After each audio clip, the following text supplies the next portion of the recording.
Welcome back again sa ating YouTube channel mga Kadaberkads, and for today's video, ang pag-uusapan natin ay tungkol sa mga importanteng ganap sa loob at sa labas ng Eat Bulaga and syempre patungkol kay Raisa May at kay Bimbi. So kanina natunghayan na po natin mga Kadaberkads ang pasabog na Dancing Era 2026 version ni Raisa May Dizon pagdating sa sayawan na talaga namang kung ikukumpara po natin sa nakaraang Raisa May, ang laki-laki po ng pinagbago.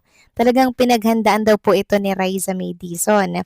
Maaga pa lang nasa Eat Bulaga studio na ito para mag-rehearsal. Bigay todo at wala talagang patumpik-tumpik sa kanyang pasabog na dance production number, and also bumagay din po sa kanyang kasuotan, maging ang kanyang makeup, mukhang living Barbidal. Napahanga niya din po ng gusto ang mga live audience, mga televiewers ngayong araw sa kanyang hinandang sorpresa. Kasama niya naman as backup dancer ang J. Crew na talaga namang umalalay at hindi po pinabayaan si Raisa May kanina. Pagkatapos nga po ng sayawan, kitang-kita naman natin mga Kadaberkads, di ba? Na talagang hingal na hingal si Raisa. Tinuruan niya din po ng dance step ang mga Daberkadsos natin na si Bossing Vic Soto, si Boss Joey, at dahil nga sa matagumpay na dance prod ni Raisa, marami pong nang hinayang ngayong Sabado. Maraming nagsasabi na sayang wala si Bimbi, mas masaya daw sana sa Itbulaga. Pero malay nyo naman, di ba? Nanonood si Bimbi habang nagpe-perform si Raisa May. Lalo na pag wala po siya sa Itbulaga, lagi niya pong pinapanood si Raisa bilang pagsuporta sa kanya kahit wala po siya sa programa nga Itbulaga. Samantalang sa mga patuloy po naghahanap kay Bimbi ngayong araw po ng Sabado, ito po ang panibago na namang kasagutan. Sa mga patuloy na naghahanap kay Bimbi ngayong araw ng Sabado at pinanghihinaan na ng loob ang ilan, ito po ang kasagutan. Si Bimbi daw po ay matagal-tagal mawawala sa EV, hindi pa daw sure kung kailan ito makakabalik sa EV, kaya pala iniiwasan ni Jack Salvador ang mga tanong sa live niya dahil maging siya hindi niya alam kung kailan ang balik ng alaga niya sa EV. Pero ito lang ang sure, kahit matagalan, still babalik at babalik daw ito sa EB. Sa ngayon, mahirap daw mag-conclude ng mga bagay-bagay.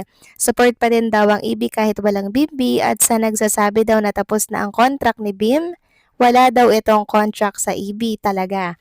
Kaya walang matatapos.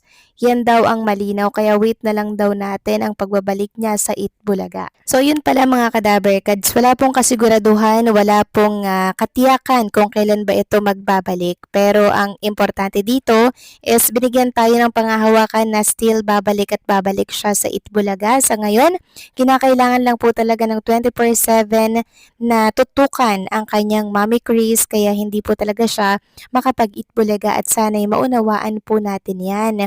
Huwag po kayong magpapaniwala sa mga kumakalat na balita sa social media na tapos na daw ang kontrata, na hindi na daw babalik sa Itbulaga.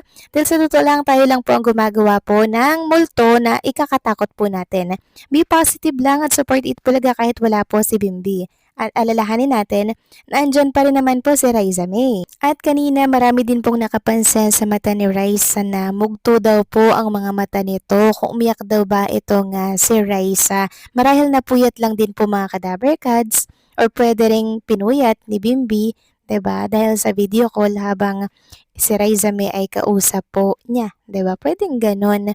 Pero hindi naman ibig sabihin na mugto is umiyak na. Pwedeng puyat lang din, kaka-rehearsal. Ang dami kasing factor kung bakit mugto ang mata ng isang tao. Samantalang kanina naman during Age is Right, nakasama natin ang mga bigating artista po ng showbiz industry.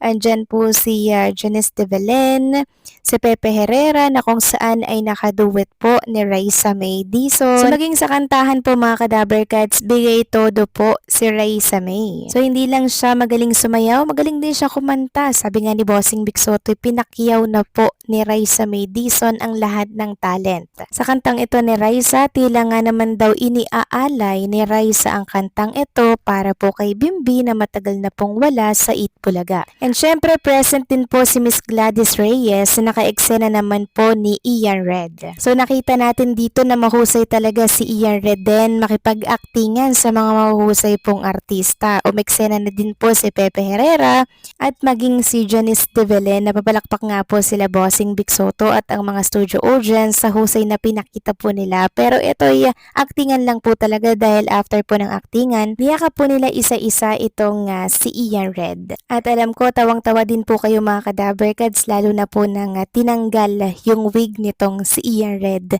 Talagang manghang-mangha at gulat din po dito si Miss Janice De Belen, si Pepe Herrera, napatakbo pa nga po mga kadaberkads dahil dito. Sobrang kudos dito po sa mga secret agent ng Itbulaga ngayong araw. Sobrang aliw at nakapagbigay po ng kasiyahan sa mga viewers at sa mga Dabarkads. Sobrang sulit pa din kahit wala pong Bimbi sa Itbulaga. Samantalang payo ni Bimbi viral at pinag-uusapan ngayon sa mundo ng social media. Walang iba kundi po ang naging payo ni Bimbi sa kabataan. Ayon nga dito, may payo si Bimbi Aquino sa kabataan lalo na sa mga hindi naabutan ang kanyang lolo na si dating Senator Ninoy Aquino. Ayon kay Bimbi, maraming video tungkol sa kanyang lolo ang mapapanood sa YouTube na maaring makatulong upang higit siyang makilala at maunawaan ng mga kabataan. Aniya, bagamat hindi na nila nakuhang makausap ng personal, si Ninoy maari pa rin nilang alamin ang kanyang buhay at mga naging paninindigan sa pamamagitan ng pagsasaliksik at pagtitiwala sa mga mapagkakatiwalaang sanggunian. So ito po ay yung interview kahapon ni Bimbi na kung saan ay na mental block nga daw po siya mga kadaberkads. At sa live po ni Jack Salvador kahapon, nagsorry na din po si Bimbi dahil po sa nangyari. Na wala daw po siyang naisagot dahil pinaniniwalaan po na malas daw po yung pagsusuot ng pinkish na ring na pinasuot po ng kanyang mami. Kaya sa ulitin daw mga kadaberkads, hindi na daw siya magsusuot ng pinkish na ring na yon. At sa live nga po ni Jack Salvador mga kadaberkads, ang dami po nagtatanong kung kailan daw ba ang balik nitong si Bimbi, no? So hindi man niya po masagot mga kadaberkads yung pagbabalik or eksaktong date ng pagbabalik ni Bimbi. Dito pa rin po kumakapit ang mga dabarkads natin sa pangako po ni Bimbi kay Raisa May na talaga namang napakaganda po ng samahan nila. Mapalikod man or mapaharap ng camera, wala pong nagbabago mga kadaberkads. Samantalang kanina na-shoutout po mga kadaberkads ito nga si Alan Kay. Sa mga naghahanap po sa kanya, nagbigay po ng clue ang mga dabarkads natin na recovery daw po ito nga si Alan Kay. At kahapon nga po, nag-upload po siya ng dalawang picture na kung saan makikita nga dito na naka-face mask si Alan Kay. So mukhang nagpa-check up siya mga kadaberkads or masama talaga yung kanyang pakiramdam kaya hindi po siya nakakapag-eat bulaga.